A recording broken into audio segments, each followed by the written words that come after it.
Singapore's Women's Premier League has kicked off with the first set of matches taking place last weekend and this weekend. Now, the teams are vying for the top spot in a year when the national team also heads to compete at the ASEAN Women's Championship. On International Women's Day, CNA's Shin explores the women's football scene here in Singapore. Don't forget headlines anytime at CNA.Asia and CNA 93 Radio. Plus, we're on Facebook and YouTube. Hi, I'm Shin. I'm one of the new faces on CNA. You might have seen me present throughout the day, but as soon as I punch out of the newsroom, I head straight to the pitch. You see, I play for Arion, one of Singapore's national football teams for women. Join me to find out more about the scene.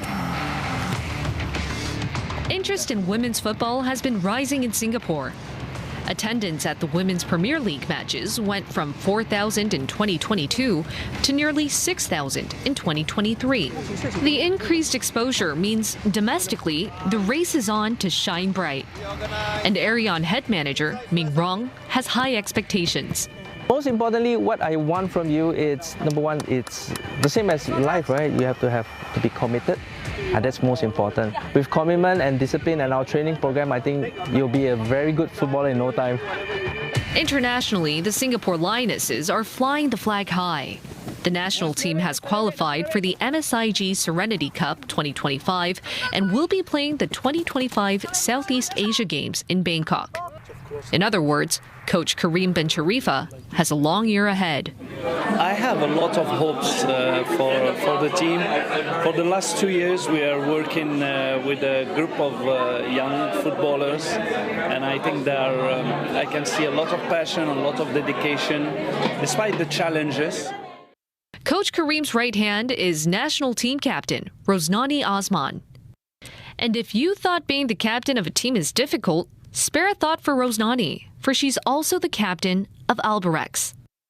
Since young, I've always told my dad that I would want to pursue football.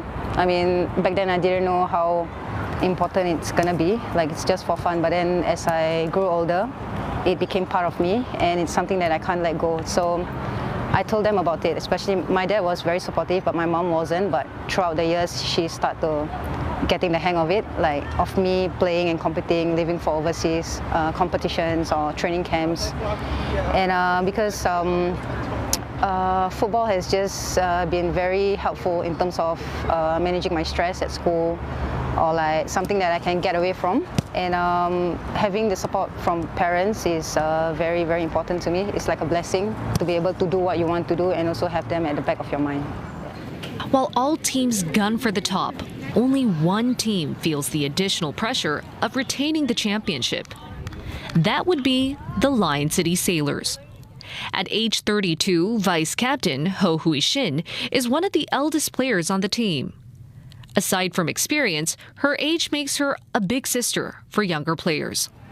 So a lot of girls used to coach them. They're now playing in the same team. It's not weird actually. I think it just shows how much the game has grown, right? I think if you ask the younger girls, sometimes they don't see me as my age because it's just how I am. But I think for myself, it is just I'm very vocal, but it is very constructive feedback. And we all know that whatever is said on the field remains on the field because it is really, like I said, to help the whole team play according to the game plan. The Sailors women had an incredible unbeaten run spanning 37 games across 2 years. That was until they were stopped by this team in 2024. Meet Geelong International, the underdog who returned for redemption.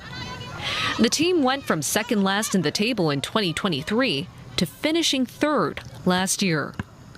In focus are these two players, Farah Nurzahira and Farhana Ruhaizat. And no, contrary to the popular belief, they're not sisters. I think the cohesive bond that we have, the understanding, the respect that we uphold in a team on and off the field is good. It's technically what Geylang is. We respect one another, we understand, we don't fault one another. It's all about a part of learning and growing. Whenever I'm on the field, I think I'm just someone different. I think football is everything to me, so I don't know.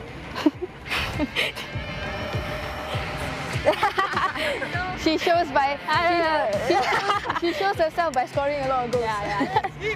Despite all the passion and heart that goes into their game, people involved in the Women's Premier League have ideas on what else they would like to see.